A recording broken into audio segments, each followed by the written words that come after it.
हमारी प्रयाग यात्रा शुरू हुई उज्जैन से, जो कि काफ़ी जद्दोजहद भरी रही। काफ़ी मशक्क़त के बाद हम ट्रेन में चढ़ पाए और हमारी रिजर्व सीट पर पहुंच पाए। सीटों पर पहले से ही अतिक्रमण था।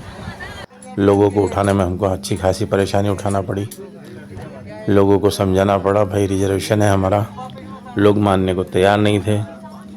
भीड़ इतनी थी कि पाँव रखने की जगह नहीं थी, टॉयलेट तक नहीं जा सकते थे। ऐसी स्थिति में हम संघर्ष करके ट्रेन में चढ़े और जैसे तैसे करके प्रयाग पहुंचने का प्रयास किया। स्थिति आप देख सकते हैं ट्रेन में किस कदर है। ट्रेन थोड़ी हमारी लेट हो गई थी। हम नैनी स्टेशन पर उतर गए, क्योंकि हमारे जो एक मित्र थे वो हमको नैनी स्टेशन लेने आने वाले थे और उन्होंने हमें कहा था कि नैनी स्टेशन पर ही उतर जाएं। नैनी स्टेशन पर उतरने के बाद नज़ारा हमने देखा, जहाँ भीड़ भरा माहौल था। यहाँ से कोई साधन नहीं था। त्रिवेणी संगम क्षेत्र या कुंभ क्षेत्र में जाने के लिए फिर हमारे मित्र ने एक विक्रम, जो कि ऑटो होती है, वो करवाई और उसमें हम हमारा सामान लेकर कुंभ स्थल की ओर बढ़ चले, जहाँ हमारे रुकने की व्यवस्था की गई थी। हम पहुँच गए अरेल घाट, सोमेश्वर महादेव के पास, और चतुर्दशी का दिन था। लेट हो गए थे हम पहुंचने में। हमने सोचा रात्रि में ही स्नान कर लिया जाए और इसलिए हम आ गए घाट पर स्नान करने। अरेल घाट पर ही गंगा जमुना सरस्वती का जल त्रिवेणी से मिक्स होकर मिलकर यहाँ आता है, तो यहाँ तीनों नदियों का जल रहता है। हमने यहीं स्नान किया चतुर्दशी के दिन शाम को।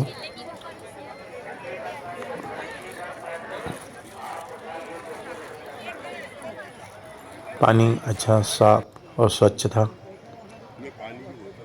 जहाँ हम ठहरे थे वो विश्वकर्मा मंदिर द्वारा लगाया गया टेंट था। इसके अंदर हमारे रहने की व्यवस्था की गई थी हमारे मित्र द्वारा। यहाँ हम से रहने का कोई शुल्क नहीं लिया गया, निःशुल्क व्यवस्था थी। फिर भी हमने धर्म कर्म करने आए हैं, तो महाकुंभ में हमने जो भी श्रद्धा बनती थी उसके अनुसार यहाँ दान दिया, ताकि विश्वकर्मा समाज की बनने वाली धर्मशाला में हमारा भी सहयोग लग सके। और ये रात का महाकुंभ का नज़ारा।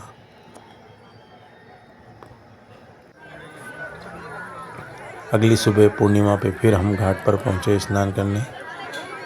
माघी पूर्णिमा का स्नान था और इस दिन भीड़ थोड़ी ज़्यादा थी।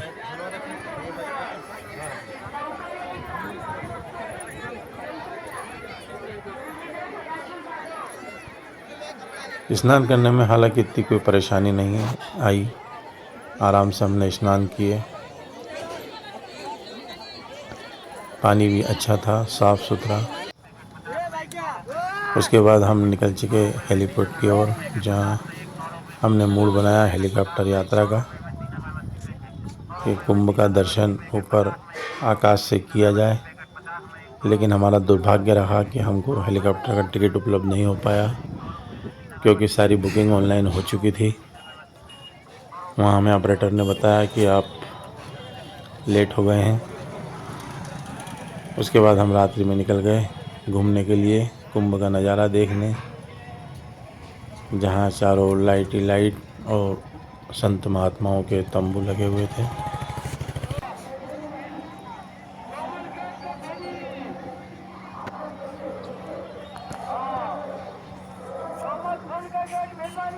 नदी के चारों ओर लाइटें जगमग कर रही थी।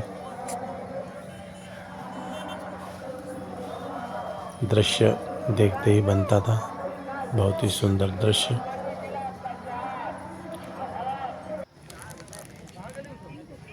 फिर इसके बाद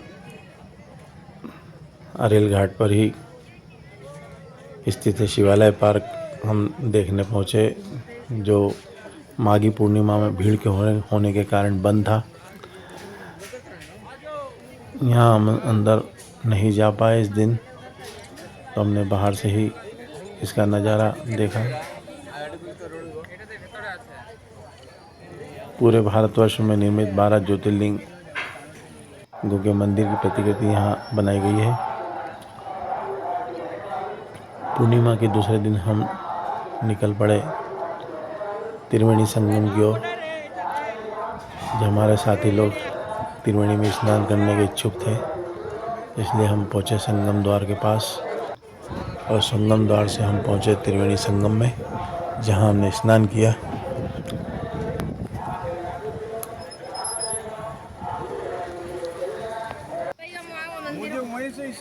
संगम में स्नान के पश्चात वहीं समीप में स्थित है लेटे हनुमान। लेटे हनुमान के दर्शन के लिए निकल गए। काफ़ी भीड़ होने के कारण अक्षय वट वृक्ष के दर्शन नहीं कर पाए। और लेटे हनुमान के बाद हम पहुँचे शिव मंडपम। ये सामने जो मंदिर नज़र आ रहा है आपको, शिव मंडपम दर्शन करने के बाद हम पहुँचे हरित माधव आश्रम, जो दारागंज में स्थित है। और इसी हरित माधव मंदिर के पास में है नाग वासुकी मंदिर। नाग वासुकी मंदिर में भी हमने दर्शन लाभ लिया।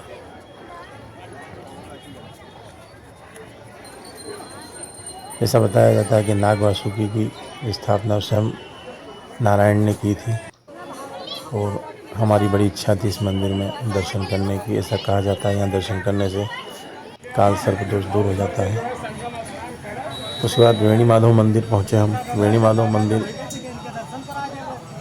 कुंभ के साक्षी बताए गए हैं, इसलिए इनके दर्शन करना जरूरी है। तो हमने वेणी माधव के दर्शन किए, और इनका दर्शन लाभ लेने के बाद हम लौट चले हमारे कैंप की ओर, जिसके लिए हमने ये नैनी का हैंगिंग ब्रिज पार किया।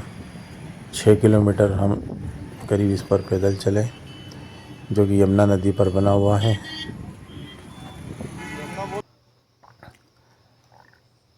हैंगिंग ब्रिज को पार करने के बाद वापस हम पहुंचे शिवालय पार्क। शिवालय पार्क इस दिन खुला था। 25 रुपये इसका टिकट है पर व्यक्ति। 25 रुपये का टिकट लेकर हमने यहाँ के दर्शन किए, और हमारी यात्रा प्रयागराज की ख़त्म हुई।